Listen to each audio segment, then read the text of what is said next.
হিন্দালোলে গেলে দেখতে পাই খাজা মরা নয় রে। 4 বছর হলো গজলটা লেখা, 1 বছর পর গজলটা পড়া শুরু করেছে। আপনাদের এখানে পড়েছি হয়তো, বলো না তো পড়েনি, আপনাদের এখানে পড়েছে। আমার গরিবে নওয়াজ হিন্দালোলে খাজা বাবা জিন্দা বলি গেলে দেখতে পাই খাজা মরা নাই রে বাবা মরা নাই রে। দয়াল রসুল বলে খাজা ভারতেতে যাও, অন্ধকারে পড়ে আছে ভারতের গাঁও। খাজা বাবা আসলেন তিনি ভারতের ভোগে, এখন তিনি শুয়ে আছে অতি পরম সুখে। আরে আসে কেন মনের কথা, এবার সুবহানাল্লাহ। আসে কেন মনের কথা সবই শুনতে পাই খাজা মরে না মরা নয় রে। খাজা মরা নাই রে। খাজা বাবা এসে বসে দিল্লির মাটিতে, পৃথ্বীরায়ের লোক আসিয়া দেখল দিকে দিকে, মানে তাড়াবার জন্য এসেছে। খাজা বাবা এসে বসে দিল্লির মাটিতে, পৃথ্বীরায়ের লোক আসিয়া দেখিল দিকে দিকে। দেখছে আর বলছে ইয়ারে এমন মহান আল্লাহর ওলি, এমন মহান আল্লাহর ওলি সরাবার উপায় নাই খাজা মরা নাই রে।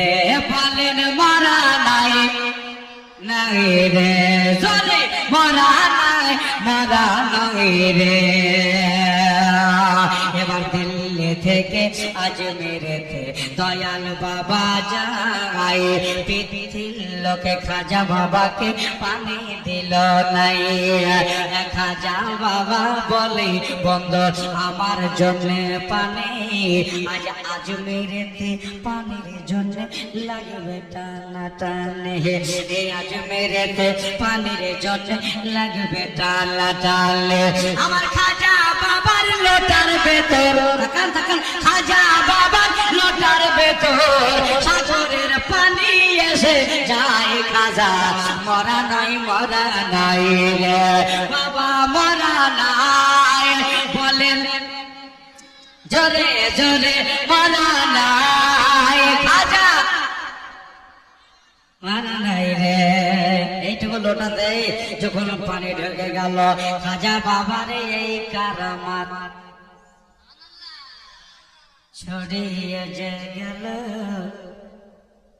তারপরে লাখো লাখো মানুষ এসে কালেমা পড়িল। খাজা বাবার এই কারামাত ছড়িয়ে যে গেল, লাখো লাখো মানুষ এসে কালেমা পড়িল। আজ খাজার দিকে তাকাইলে চলে চলে, খাজার দিকে তাকাইলে নবীর সন্ধান পায় খাজা মরা নাই রে বাবা মরা নাই রে। আজ মেরেতে দয়াল বাবা বাজার দেখতে পাই, লাখো লাখো মানুষেরা জিয়ারতে যায়। আজ মেরেতে দয়াল খাজার মাজার দেখতে পাই, লাখো লাখো মানুষেরা জিয়ারতে যায়।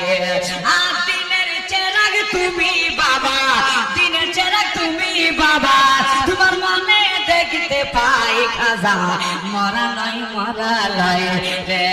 আমার গরিবে নওয়াজ হিন্দালোলে খাজা বাবা জিন্দা বলি গেলে দেখতে পাই খাজা মরা নাই